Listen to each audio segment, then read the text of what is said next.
Welcome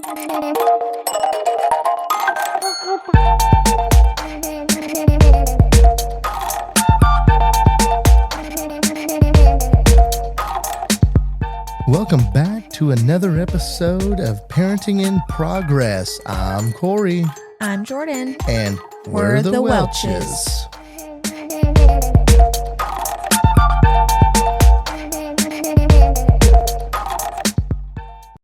Welcome back to another episode. Today's main topic, we're going to be talking about something that you're going to probably have to do once maternity leave is over and you kind of got to get back to the real world. And some of you may have to get a job. Some of you may luck out. Maybe you can be a stay-at-home mom. But today we're going to talk about daycare. Kind of, some things that we had to prepare a lot, honestly. As hard as it is for us, where we're in a real rural America, our town only has a couple thousand. There's not a lot of options for daycare. And to boot, maybe there's somebody where you're like, I don't really want to send my kid there. We don't really have any big centers around our area. So that does limit us a lot. There's a lot of just in-home care at daycares. And the one thing that we knew kind of going into having the kid, and once we decided we wanted to get pregnant, stuff like that, we had to get on lists really early. There is some daycares where we're at that they're out 2-3 years. Yeah. And so you really have to plan ahead, and hopefully you have a spot, because you still might not have a spot even if you're on a list yet. You get a pretty good idea, but we've had instances where you don't have a spot, because once you kind of the rule is once you have a kid in daycare, if you have another kid, they get first priority versus a newer kid coming in. And so you can get bumped back on that list really easy at the same time. But that is probably one of the biggest challenges, is trying to get on that list and trying to plan some of that out, and not, we had to be really, really planned far out and ahead. Yeah, I feel like it was maybe COVID that just spawned this lack of daycare. I've heard it, shortly after we got married, of there's this daycare's closing and this daycare's closing, and there's not a whole lot opening up in our area. So I knew when we wanted to have a child, I was nervous about being able to find a spot. So we were on lists before we were pregnant. I reached out to a lot of daycare providers that I knew, and some of them were ones I didn't know. And I just asked if I could get on their list. And they would all write me down, and they took my phone number, and I said, I'll let you know if we do get pregnant, and then we can go from there.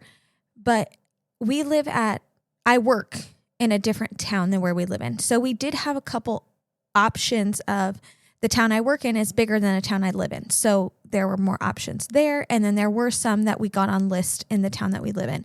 Thankfully, we lucked out. It wasn't until we were pregnant, and it was probably 3 months before we had her, before there was yes, I have a spot for you. I'm saving a spot for you.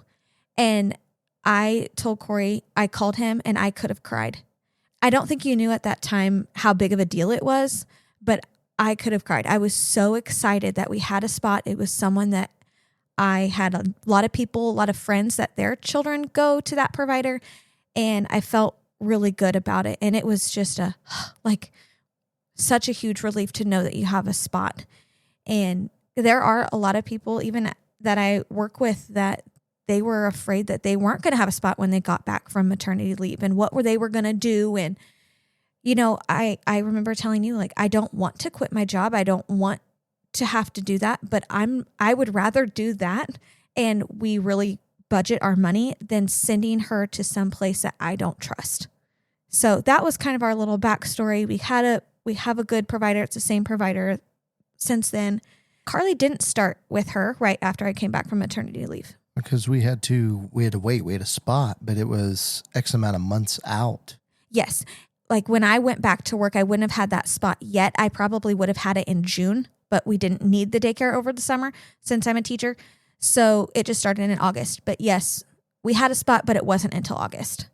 So I had about 6 weeks of work left, and my old daycare provider unfortunately retired about 3 years before we had Carly. So I was kind of bummed with that we couldn't use her, but she willingly offered to watch her a couple days a week for that 6 weeks before summer.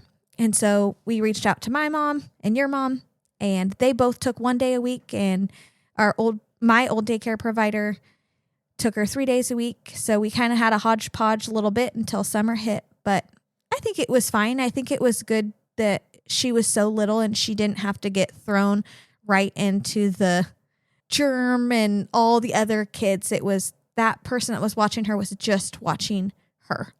Yeah, I think that the grandmas really liked it. You know, they got to spend a lot of quality time with Carly off and on, even if it was, you know, just 1 day a week.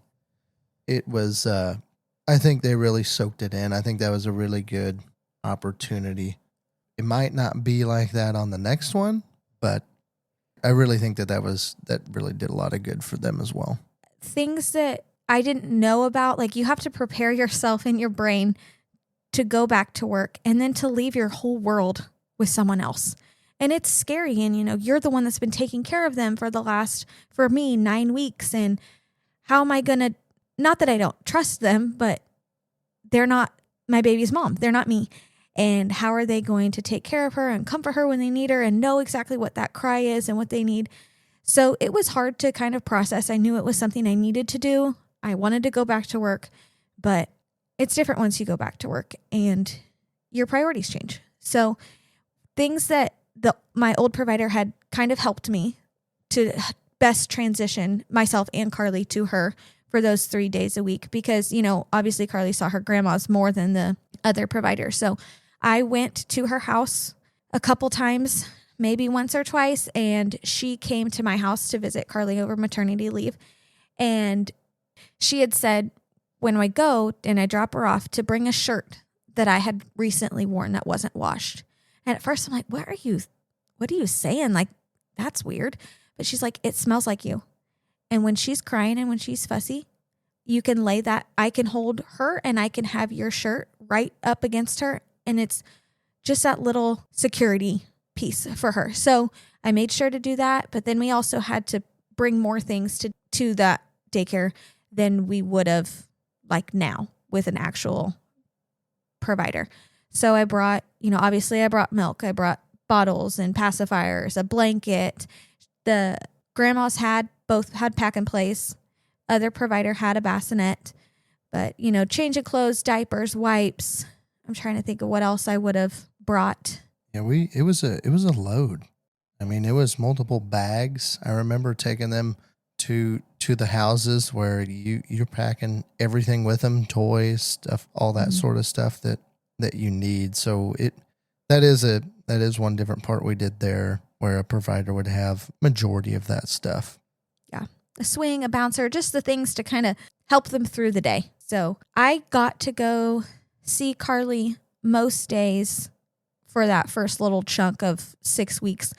And I would go over my lunch or plan and I would go and nurse her. And so that really helped transition me and her, because that was helping me at work. Okay, I can make it till 12:30. At 12:30, I'll get to go see her. So I would go there, nurse her, see her, snuggle her, and then leave. And that was just one less time I'd have to pump too. But that helped me.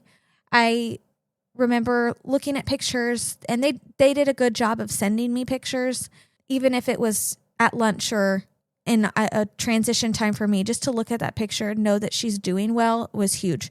I hope that your providers, just would send those pictures at the beginning of the time. It just puts you at ease a little bit. I know you didn't really get them, but I would send them to you. Yeah, it takes your mind off of work for just a split second. If it's over lunch or whenever you glance at it for 10 seconds, you smile to yourself and like, oh, what a cutie. And it gives you something to look towards when you're off work. So that helped the transition, getting to go and see her. And obviously I'd pick her up as soon as I could. As soon as my contract time was up, I left and I'd go get her. And, after you have a kid, your priorities change at work. I think I had mentioned at another episode that my first day back at work, I didn't have a single lesson plan. I was just present and I was there and I was giving myself grace knowing that it's okay. We're going to get back into the swing of the things. So yeah, your priorities change at work. You have a different mentality. Like, yes, work is important. Yes, I care about my job and I care about what I do, but my daughter and her needs are more important. I did my job. I felt like I was giving myself grace, doing what I needed to do as I'm in that balance. But yeah, as soon as I could leave, I was out of there. Yeah, your priorities change just in overall. Once you have a kid, it's doctor's appointments, daycare's off, all that stuff. And kind of how we viewed it is you may only get one shot at it, so we're going to spend the time when we can.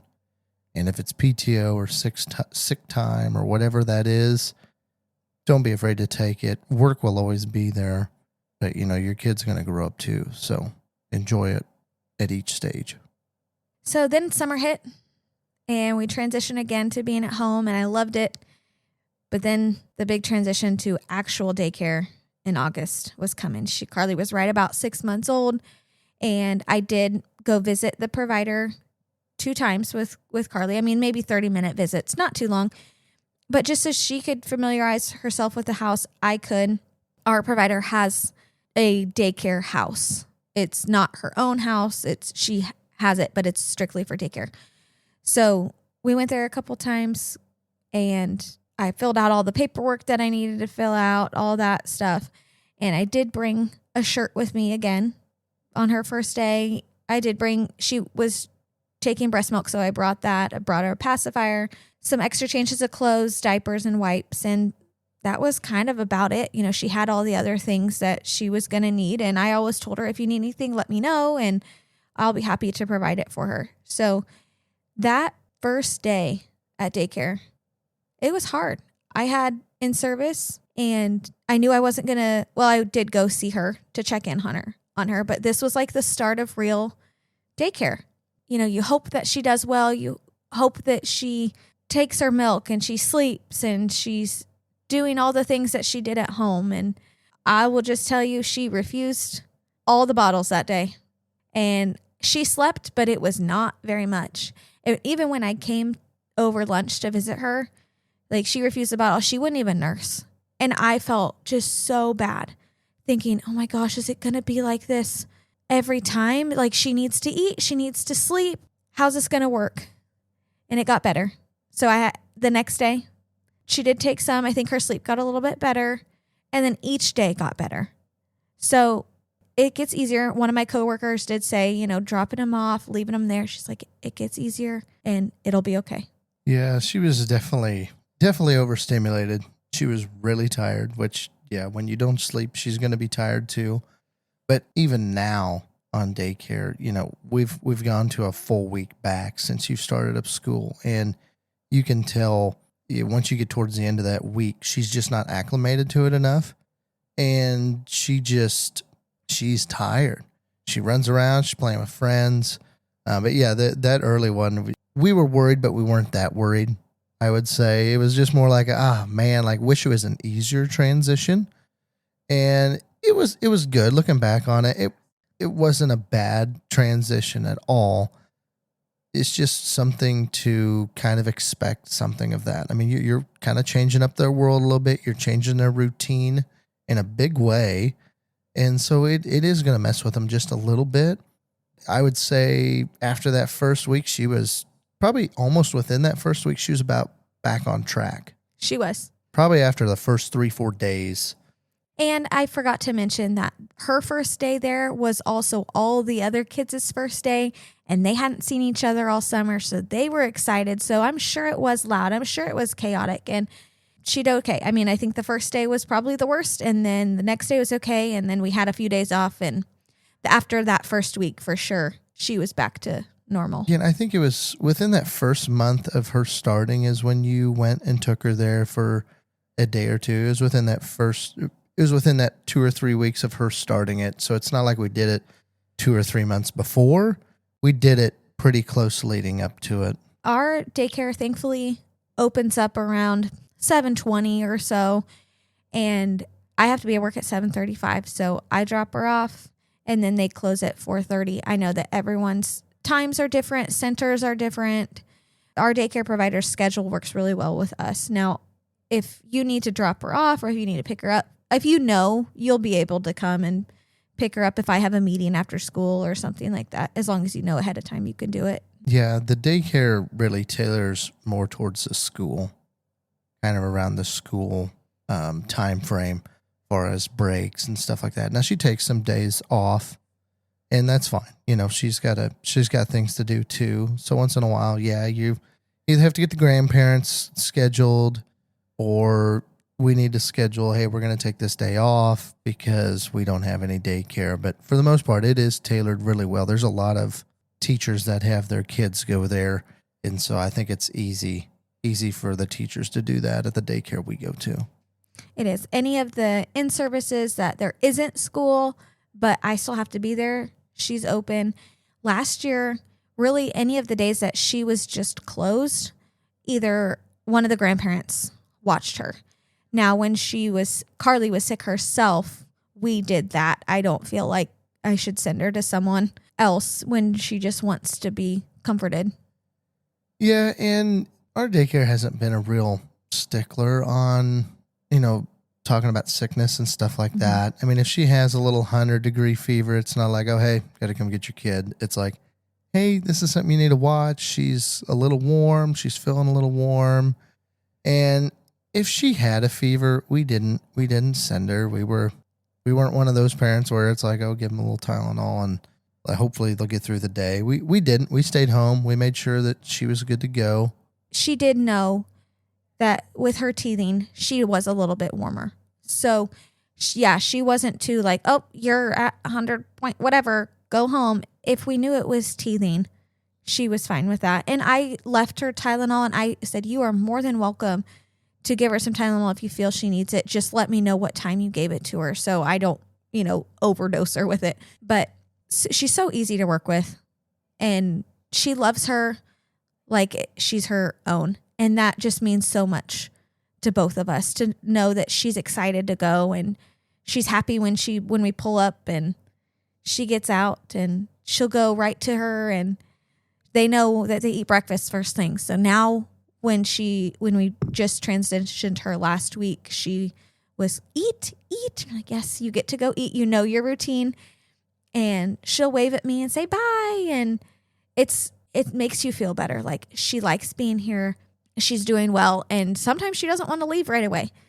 So she has good friends, and she's such a social butterfly in general. So she thrives at daycare. Yeah. And, as they get older, the transitions become a lot easier. Like we mentioned before, a couple weeks ago, it was her first week back at daycare, and yeah, she was tired, but she played. She liked her friends. Once in a while when we were running around during the summer, we'd see one of her friends, and she liked him. She'd wave at him. She got a cousin or two going there as well, so they got to see each other off and on, and definitely it gets a little easier with that transition time of, we're not as worried this year, for sure. No, this was so easy to transition her. Yeah, and another thing to bring up is, she's going to eat different at daycare. She's going to sleep different at daycare. She even plays different at daycare. And those aren't bad things. She's just in a different setting. She's with different people. And she does some of those things differently than what she does at home. There's things that our daycare provider can have her do that we can't. She would never drink milk for us, period, out of anything. And she would drink at daycare. Just an example. Weird stuff like that. Don't know why. It is what it is. Not a big deal. But she learns a lot at daycare at the same time. There's older kids that she looks at. She's to the stage right now where she is watching people and seeing what they're doing, how they're talking, and all that stuff. And she brings stuff home all the time where she'll say something. It's like, where'd you learn that word at? How did you know how to say that word? How did you know what this means? Those types of deals that it is really good. I'm glad she is going to daycare. Yeah. I like to call myself a part-time stay-at-home mom, just with the breaks that we have from school. I don't know if I could be a full stay-at-home mom. And if you are, that's amazing. That's awesome. Power to you, because I know how much work it is. But there's some pros to going to daycare. She's an only child right now. So she gets all that socialization at daycare, playing with all the kids, learning all the different things. Right now, she's getting a little defensive with some of her toys. And if someone comes and takes something from her, having to deal with that, which at home she doesn't have to deal with. So it's good for her to practice that. There is the immunity piece too, where yes, she does get sick, but she's exposed to a lot more things. So hopefully she doesn't get as sick as she could. She's just so social. We went to a library program this summer, and not all the kiddos, but some kiddos there do have parents that stay at home. And you could almost tell a little bit. And maybe it's just my daughter and their kids are a little bit more shy, but she's running around like there's no stranger. She's in everybody's face wanting to play. And some of the other kiddos are just a little bit more reserved. So it was really good for me to see that this summer of like, okay, daycare is a good thing. She's learning so much there. And I definitely cherish the time at home. Then at summer, you'd see her all the time. But now that we're back to our work life schedule, you definitely cherish the time once you go and pick them up, and you're excited to see them. They're excited to see you, and it's good for her. Do I want to go to work? No, but who does? So she likes it and she's learning. Well, that's all we have for you today. Thank you for listening to Parenting in Progress. If you like what you heard and you're listening to us on YouTube, please go ahead, like, share, subscribe, drop a comment. If you're listening to us on other platforms, go ahead, give us a follow and a rating. We truly appreciate it. Thanks again, and we'll see you in the next one.